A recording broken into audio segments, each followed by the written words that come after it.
I just watched a conversation between Naftali Bennet and Jordan Peterson, where Bennett explained how the Jewish tradition of debate, particularly through this method called the Chavruta study method, has shaped both Jewish identity and Israel's success as what's called the startup nation.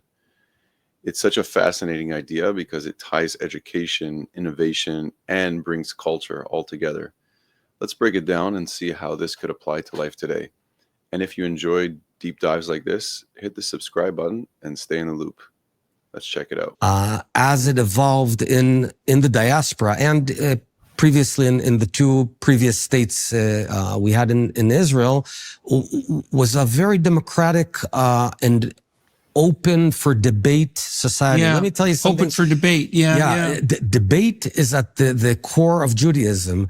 You know, when you have the Orthodox Jews study Talmud essentially, people don't know what I'm about this.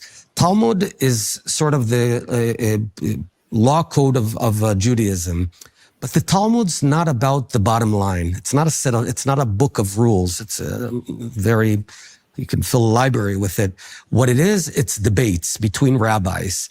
They debate the most arcane, strange topics, but no one cares about the bottom line. You learn to debate. It's a very intellectually challenging thing. It's like a combination of mathematics and logic. Mm-hmm. But it's all about debate. And then 400 years later, rabbis in Europe continued or in North Africa continued the debate. Discussion. It's layers of debate. And the method of study in Judaism is also unique. It's called Chavruta. Here's how they taught Jews for millennia. Two guys sit one next to another and learn together and debate. That's what they do. You don't sit, the structure was not a teacher in a classroom. And we've been doing this for thousands of years.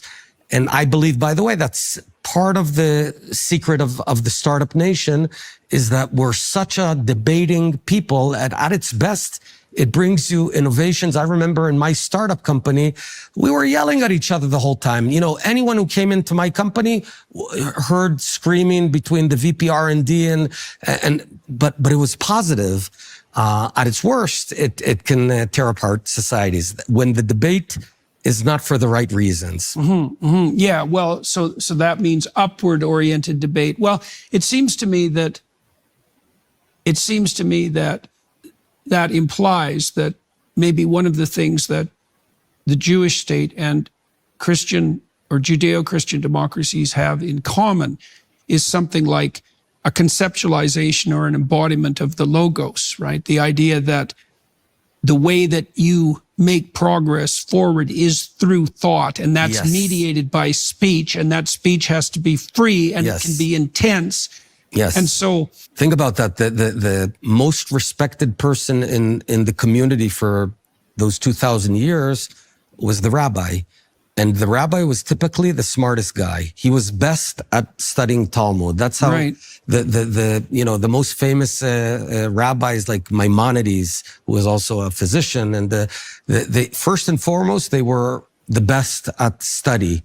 And by the way, they also got the best. Their children got the best marriages of usually the most wealthy, and that created a very positive cycle, a genetic cycle, which made for very smart folks all across the Jewish world. The good thing is that rabbis get married and have kids. Priests do not, and so you take a really smart guy, but then he doesn't have descendants. Yeah, that's a problem. Yeah, yeah. By the way, in Israel today, Israel is the only Western country in the world with positive demographic Right. That's a remarkable growth. thing too. It is. Yeah, I wonder why. Why do you think? I don't know.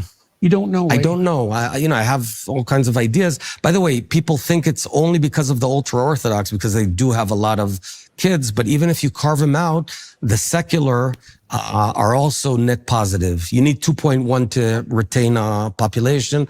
We're at about 2.3 with the secular, and all in all at 3 kids per family. What Naftali Bennet described is something incredibly unique to the Jewish life. This Chavruta model, where 2 people study together, constantly debating and challenging each other has been a cornerstone of Jewish education for thousands of years. It's not about spoon feeding answers. It's about sharpening the mind. And through that process where you're discussing and you're debating, you're actually teaching your brain how to learn things in a different way. This approach, it builds such mental toughness and critical thinking, which are crucial skills in today's fast-paced world. Like, we have to be able to know how to face things, not just have the answers. And then Bennett linked this tradition to Israel's innovation and culture, and he's really spot on, because in a startup environment, progress often comes through intense debate where teams are brainstorming. As you see, brainstorming, the idea of a storm where your brain is this storm, but it's arguing and you're tearing apart or tearing down certain weak ideas to build stronger ones. That same approach has been embedded in Jewish thinking for generations through this Talmudic study. And success isn't about always agreeing. It's about refining ideas through this, what's called productive friction. The Chavruta model represents a structured environment for intense, respectful debate that gives intellectual and emotional growth.